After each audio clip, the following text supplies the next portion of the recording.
Assalamualaikum warahmatullahi wabarakatuh.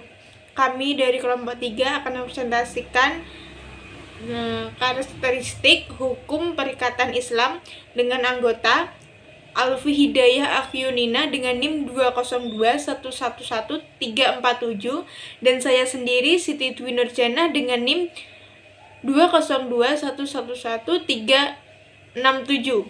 Di sini saya akan membahas mengenai aspek-aspek hukum Islam, asas-asas hukum perikatan Islam, dan sumber hukum perikatan Islam.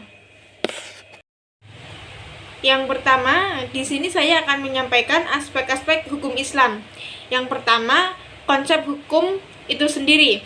Hukum ini di kalangan ahli usul fikih berarti kitab atau titah Allah, yaitu kalangan nafsi azali yang berhubungan dengan perbuatan para mukallaf, baik mengandung talaf atau ketentuan atau perintah atau bisa disebut dengan pilihan maupun mengandung wadiah atau sebab, syarat, dan mani.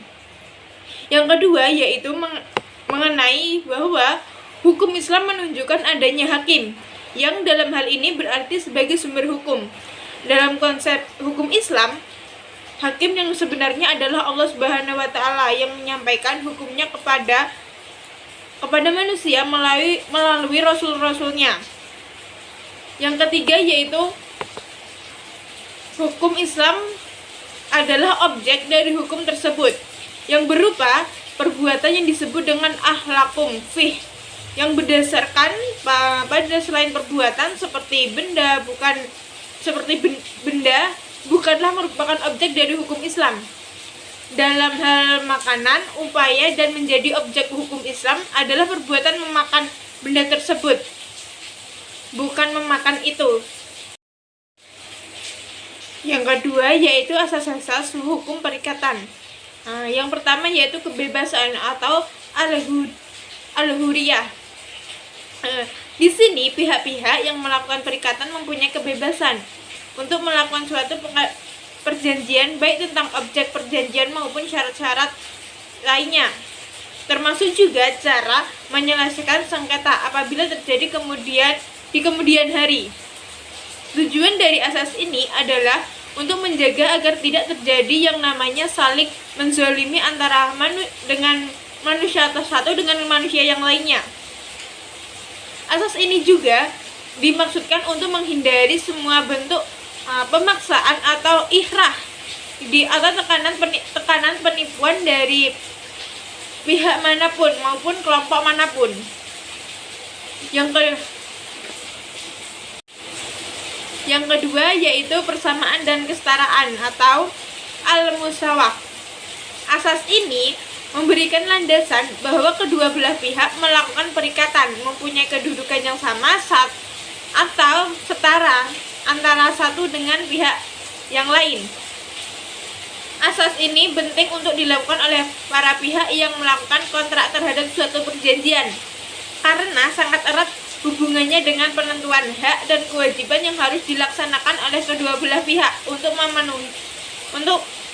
pemenuhan presentasi dan perikatan yang dibuatnya.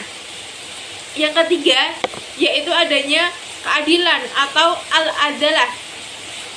Pelaksanaan asas ini dalam perikatan dituntut untuk berperilaku benar dalam mengungkapkan kehendak dan keadaan, memenuhi perjanjian yang telah disepakati, baik itu bersama dan memenuhi segala hak dan kewajiban, tidak saling menzolimi dan dilakukan secara berimbang tanpa merugikan pihak lain yang terlibat dalam perikatan tersebut.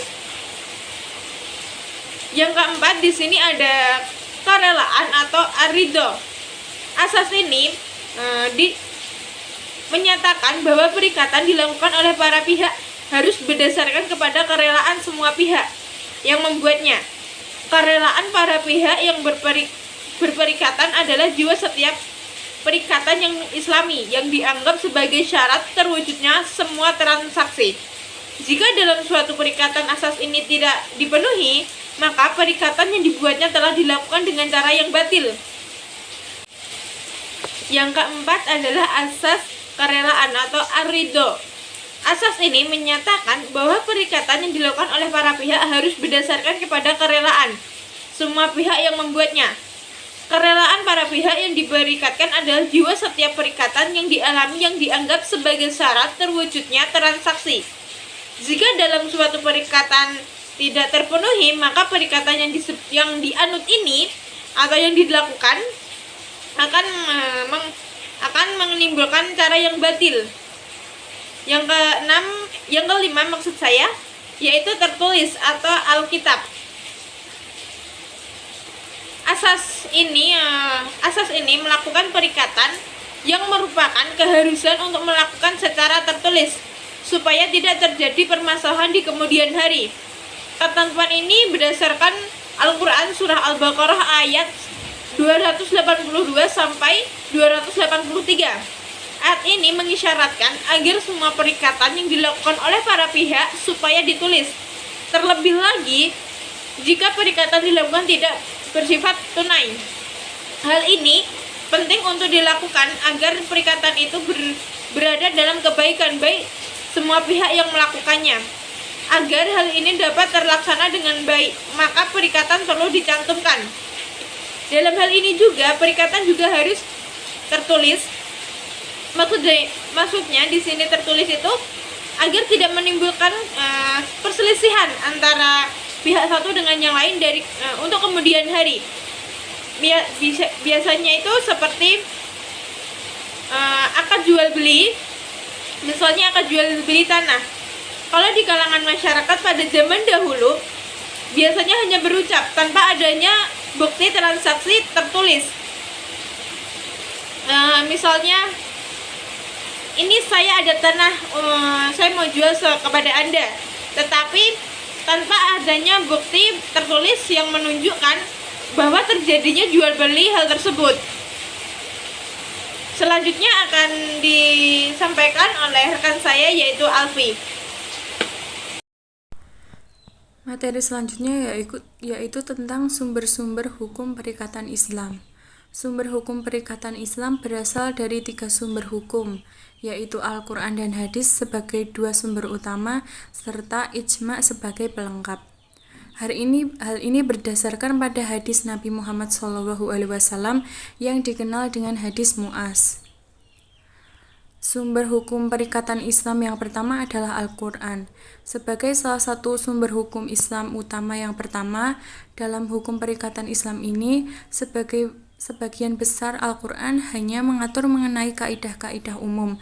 Hal tersebut antara lain dapat dilihat dari isi ayat-ayat Al-Quran sebagai berikut. Yang pertama, Quran Surat Al-Baqarah ayat 188, yang artinya, dan janganlah sebagian kamu memakan harta sebagian yang lain di antara kamu dengan jalan yang bakhil, dan janganlah kamu membawa urusan harta itu kepada hakim, supaya kamu dapat memakan sebagian daripada harta benda orang lain itu dengan jalan berbuat dosa, padahal kamu mengetahui. Yang kedua, Quran Surat Al-Baqarah ayat 275 yang artinya, padahal Allah telah menghalalkan jual beli dan mengharamkan riba. Yang ketiga, Quran Surat Al-Baqarah ayat 283 yang artinya, jika kamu dalam perjalanan sedang kamu tidak memperoleh suatu penulis pun, maka hendaklah ada barang tanggungan yang dipegang. Akan tetapi jika sebagian kamu mempercayai sebagian orang lain, maka hendaklah yang dipercaya itu menunaikan amanatnya. Sumber yang kedua adalah hadis. Dalam hadis, ketentuan-ketentuan mengenai manusia lebih terperinci daripada Al-Quran. Namun, perincian ini tidak terlalu mengatur hal-hal yang sangat mendetail, tetapi hanya jalur kaidah-kaidah umum saja. Hadis-hadis tersebut antara lain yang pertama hadis riwayat Abu Daud dan Hakim, yang mana artinya Allah Subhanahu wa Ta'ala telah berfirman dalam hadis qudsinya, aku adalah orang ketiga dari dua orang yang berserikat selama salah seorang di antaranya tidak berkhianat terhadap temannya. Apabila salah seorang di antara keduanya berkhianat, maka aku keluar dari perserikatan keduanya. Yang kedua, hadis riwayat Bukhari dan Muslim, yang artinya siapa saja yang melakukan jual beli salam atau salaf, maka lakukanlah dalam ukuran takaran tertentu, membangun timbangan tertentu dan waktu tertentu. Yang ketiga, hadis riwayat Ahmad dan Baihaqi, yang artinya orang yang mampu membayar utang, haram atasnya melalaikan utangnya. Maka apabila salah seorang di antara kamu memindahkan utang kepada orang lain, perpindahan itu hendaklah diterima, asal yang lain itu mampu membayarnya. Sumber yang ketiga yaitu ijma'. Sumber hukum Islam yang ketiga adalah ijma' yang dilakukan dengan menggunakan akal atau ar-rayu'. Posisi akal dalam ajaran Islam memiliki kedudukan yang sangat penting. Allah Subhanahu wa Ta'ala menciptakan akal untuk manusia agar dipergunakan untuk memahami, mengembangkan, dan menyempurnakan sesuatu. Dalam hal ini adalah ketentuan-ketentuan dalam Islam, namun demikian akal tidak dapat berjalan dengan baik tanpa ada petunjuk. Petunjuk itu telah diatur oleh Allah Subhanahu wa Ta'ala yang tercantum dalam Al-Quran dan hadis. Kedudukan ijma' dalam bidang muamalat memiliki peran yang sangat penting. Hal ini disebabkan bahwa sebagian besar ketentuan-ketentuan muamalat yang terdapat dalam Al-Quran dan hadis bersifat umum.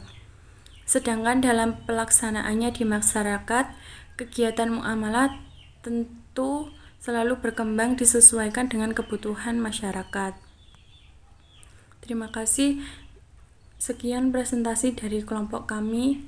Wassalamualaikum warahmatullahi wabarakatuh.